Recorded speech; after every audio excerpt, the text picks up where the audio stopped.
Hello అండి, మా బుజ్జి కన్నయ్యని ready చేయడానికి ఈ కృష్ణ జన్మాష్టమికి నేను తయారు చేసిన ఐటమ్స్ అన్నీ చూపిస్తూ ఒక షార్ట్ వీడియో అయితే అప్లోడ్ చేశానండి. దానికైతే కొంచెం మంచిగా రెస్పాన్స్ అయితే వచ్చింది. సో అందులో నేను తయారు చేసినటువంటి పగడి అలానే ఫ్లూట్ ఫుల్ వీడియో కావాలని చెప్పి కొద్దిమంది అడిగారు. వాళ్ళ కోసమే ఈ వీడియో అండి. సో ఫస్ట్ టైం మన ఛానల్ ఎవరైనా సబ్స్క్రైబ్ చేసుకోకుండా చూస్తున్నట్లయితే సబ్స్క్రైబ్ చేసేసుకొని ఈ వీడియోకి ఒక లైక్ ఇచ్చేయండి. పగడి మేకింగ్ కోసం ఫస్ట్ అయితే ఒక cardboard sheet, cutter, scissor, plaster అలానే దుపట్టా కావాలండి. దుపట్టా కొంచెం కలర్ఫుల్గా ఉండేలాగా చూసుకోండి, చాలా బాగా వస్తుంది. సో ఆ తర్వాత మన పిల్లలకి చేసేలాగైతే కొంచెం విడ్త్ తక్కువ పెట్టుకోండి, పెద్దవాళ్ళకైతే కొంచెం పెద్దగా పెట్టుకోండి. సో నేను ఇది ఇప్పుడు మా బాబుకి అనుకుంటున్నాను కాబట్టి కొంచెం చిన్నగా చేశాను. సో ఈ విధంగా కట్ చేసుకున్న తర్వాత హ్యాండ్ని యూజ్ చేసి కొంచెం రోల్ లాగా చేసేయండి. అప్పుడు అది రౌండ్గా మనము ప్లాస్టర్ వేసి అటాచ్ చేసేటప్పుడు కరెక్ట్గా ఉంటుంది. అండ్ మన బాబుది కానీ పెద్దవాళ్ళది కానీ తల ఎంత ఉందో దానికంటే ఒక 4 ఫింగర్స్ మైన ఎక్స్ట్రానే మనం కార్డ్బోర్డ్ షీట్ని యూజ్ చేయాలన్నమాట. కొంచెం ఎక్కువ యూజ్ చేయడం వల్ల క్లాత్ అప్పుడు యూజ్ చేసినప్పుడు డయామీటర్ తగ్గిపోతుంది కాబట్టి సరిపోద్ది. సో ఈ విధంగా నేను కొంచెం ఎక్స్ట్రా యాడ్ చేసుకుంటున్నానండి ప్లాస్టర్ని యూజ్ చేసి. ఇలా మనం చేసుకున్నా కానీ కొన్నిసార్లు కొంచెం టైట్ అవ్వచ్చు, అదేవిధంగా కొన్నిసార్లు లూజ్ అవ్వచ్చు అనమాట హెడ్కి. సో అలాంటప్పుడు ఏం చేయాలి అనేది కూడా నేను చెప్తానండి. సో ఫస్ట్ నేను ఇక్కడ సింగిల్ దుపట్టా తీసుకున్నానండి. ఎందుకు అంటే ఇది మల్టీ కలర్లో ఉందన్నమాట. సో ఒకటి సరిపోతుంది అనేసి ఇలా తీసుకున్నాను.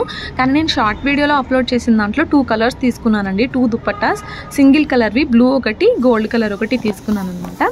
సో ఫస్ట్ అయితే ఇక్కడ మనకి శారీకి ఫ్రిల్స్ పెట్టుకుంటాం కదా, సో ఆ విధంగా పెట్టేసుకొని ప్లక్కర్ని యూజ్ చేసి సెక్యూర్ చేశాను. ఇక్కడ మీరు సేఫ్టీ పిన్ కానీ లేదంటే బుక్స్కి పెట్టుకుంటాం కదా క్లిప్స్, అవి కూడా యూజ్ చేయొచ్చు. అండ్ ఈ విధంగా జస్ట్ రోల్ చేసుకుంటూ వెళ్ళిపోవడమే అనమాట. చాలా సింపుల్గా మీరు పగడి అయితే చేసుకోవచ్చు అండి ఇంట్లోనే. సో ఆల్రెడీ మనం ఫ్రిల్స్ లాగా పెట్టాం కాబట్టి చాలా నీట్గానే వస్తుంది. సో ఈ విధంగా ఇక్కడ మీరు ముడి అయినా వేసేయచ్చు లాస్ట్లో, ఆర్ఎల్స్ ఒక రబ్బర్ బ్యాండ్ అయినా పెట్టేసేయచ్చు అనమాట. సో అంతే అండి, చాలా సింపుల్గా పగడి అయితే తయారు చేసుకోవచ్చు. మల్టీ కలర్స్ ఉన్న దుపట్టా యూజ్ చేశా కాబట్టి చాలా క్యూట్గా కనిపిస్తుందండి నాకైతే. అండ్ దీని తర్వాత మన దగ్గర ఉన్న ఐటమ్స్తో డెకర్ చేసుకోవడమే అండి. మీ దగ్గర ఉన్న ప్లాస్టిక్ ఫ్లవర్స్ కానీ, రియల్ ఫ్లవర్స్ కానీ, ఏదైనా బ్రౌచెస్ వస్తాయి కదండి డ్రెస్సెస్కి, చిన్నపిల్లల డ్రెస్సెస్కి, సో అవి, అలానే మన దగ్గర చెంపసరాలు ఉంటాయి, వాటిని కూడా యూజ్ చేసేసి చాలా క్యూట్గా రెడీ చేయొచ్చు అనమాట. సో నా దగ్గర ఈ రెడీమేడ్ ఫ్లవర్స్ ఉన్నాయి, అలానే 2 బ్రౌచెస్ ఉన్నాయండి బాబు డ్రెస్వి, అలానే ఒక పర్ల్ చైన్ యూజ్ చేసి నేను ఇప్పుడు మేక్ చేస్తున్నాను. చూడండి ఒకసారి డెకర్ ఎలా చేస్తున్నాను.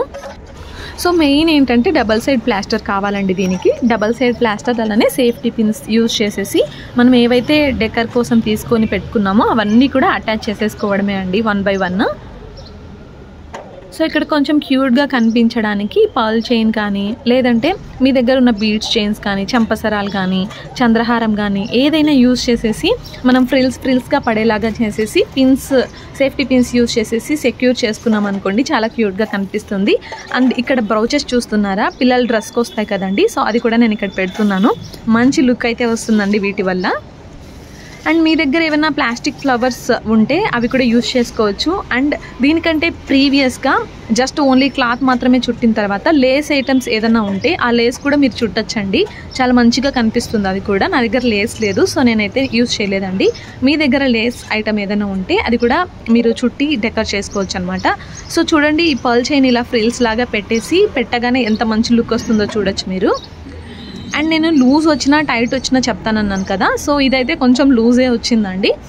కొంచెం కాదు, చాలానే లూజ్ వచ్చింది. సో బ్యాక్ సైడ్ మనము ఇప్పుడు ఇలా కట్టాం కదా, సో దానికి కొంచెం బ్యాక్ సైడ్ ఈ క్లాత్ని అడ్జస్ట్ చేసామనుకోండి, కార్డ్బోర్డ్ షీట్ కనిపిస్తుంది ఈజీగా. దాన్ని కట్ చేసేసి కొంచెం టైట్ చేసి మళ్ళీ ప్లాస్టర్ వేసేసి క్లాత్ని అడ్జస్ట్ చేసేయడమే అండి. లూజ్ అయితే ఆ విధంగా చేసుకోవాలి, టైట్ అయితే సేమ్ ప్రొసీజరే, కాకపోతే ఇంకొంచెం కార్డ్బోర్డ్ షీట్ అటాచ్ చేసి మళ్ళీ ప్లాస్టర్ వేసేసి మళ్ళీ క్లాత్ని అడ్జస్ట్ చేసేయడమే అండి. చాలా సింపుల్గా చేసేసుకోవచ్చు అదైతే. సో చూడండి, మొత్తానికి చిన్నపిల్లలకి చేయిపోయి పెద్దవాళ్ళ సైజ్ అయితే వచ్చేసింది. క్యూట్ పగడి అయితే రెడీ అయిపోయిందండి. ఈ 2 కలర్స్లో మీకు ఏది బాగా నచ్చిందో ఖచ్చితంగా కమెంట్ చేసి చెప్పండి. అండ్ చూస్తున్నారా ఫ్లూట్ అండి, నేను ఇది స్టిక్ వీల్ యూజ్ చేసి చేశాను, పిల్లలు ఆడుకునే దానికి వస్తాయి కదా, సో అది ఈ విధంగా కట్ చేసుకొని జస్ట్ ప్లాస్టర్ని అటాచ్ చేసేసానండి. సో ఇలాంటి స్టిక్ వీల్ అయినా యూజ్ చేయొచ్చు, లేదంటే కట్టెల బ్యాగ్కి కట్టెలు వస్తాయి కదా, అది కూడా యూజ్ చేయొచ్చండి. మీ దగ్గర ఒకవేళ ప్లాస్టర్ లేకపోతే దానికి రిప్లేస్మెంట్గా లేస్ కూడా యూజ్ చేయొచ్చు. అండ్ స్టోన్స్ కూడా అటాచ్ చేసుకోవచ్చు మధ్యలో. అండ్ కొంచెం హ్యాంగ్ అయ్యేదానికి చివరన సిల్క్ థ్రెడ్ బ్యాంగిల్స్ చేయగా కొంచెం థ్రెడ్ మిగిలింటే అది యూజ్ చేశాను. మీరు దాని ప్లేస్లో ఏదైనా మన ఓల్డ్ శారీస్కి కుచ్చిళ్ళు హ్యాంగ్ అవుతూ ఉంటాయి కదండి, అవి కట్ చేసి మీరు ప్లాస్టర్ని యూజ్ చేసి ఈ విధంగా చేసేసుకోవచ్చు. ఆర్ ఎల్స్ మనకి హ్యాంగింగ్స్ ఉంటాయి కదండి, ఆ హ్యాంగింగ్స్ కూడా యూజ్ చేసుకోవచ్చు. మీ విష్ అనమాట, మీ క్రియేటివిటీకి తగినట్టు మీరు చేసుకోవచ్చు అండి. ఎంతో సింపుల్గా మన బుజ్జి కన్నయ్యల్ని రెడీ చేసుకోవడం కోసం మనమే ఈ విధంగా క్యూట్గా చేసేసుకోవచ్చు. ఈ వీడియో మీకు అందరికీ యూజ్ అవుతుందని అనుకుంటున్నానండి. ఈ వీడియో నచ్చితే ఒక లైక్ ఇచ్చేసి ఛానల్కి అయితే సబ్స్క్రైబ్ చేసుకోండి. అలానే ధోతి ఎలా కట్టాలి అనేది కావాలి అనుకుంటే కమెంట్ చేసేయండి. Thank you for watching.